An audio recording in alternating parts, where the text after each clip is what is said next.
কেতিয়াবা ভগৱান দেখিছেনে? তেজ মঙহৰে গঢ়া ঈশ্বৰৰ দৰ্শন পাইছেনে? মৰিশালী বুলি ক'লে বুকুখন কঁপি উঠেনে? এতিয়া মৰিশালীলৈ যাবলৈ ভয় নালাগিব আপোনাৰ। তাত এতিয়া বাস কৰে এজন ভগৱানে। মন্দিৰৰ বাহিৰতো পূজা কৰে ভগৱানক। অলৌকিক যেন লাগিলেও এয়াই প্ৰকৃত সত্য। বিশ্বজুৰি জুবিন গাৰ্গৰ জ্বৰ। বিশ্বৰ প্ৰতিটো কোণত চলিছে জুবিন গাৰ্গৰ শ্ৰদ্ধাঞ্জলি অনুষ্ঠান।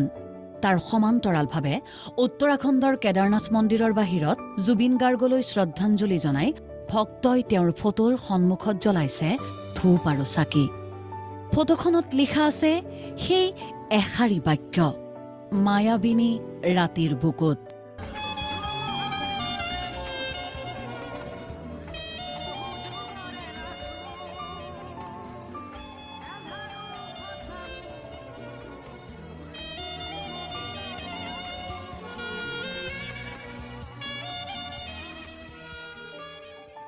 মৃত্যুৱেও যেন অমৰ কৰি তুলিলে অসমীয়াৰ প্ৰাণৰ শিল্পীগৰাকীক।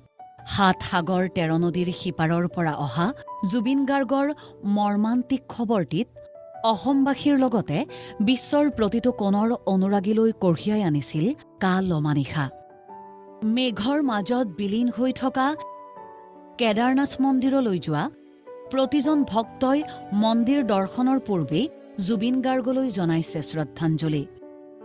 জুবিন গাৰ্গে কৈছিল, মানুহেই ভগৱান।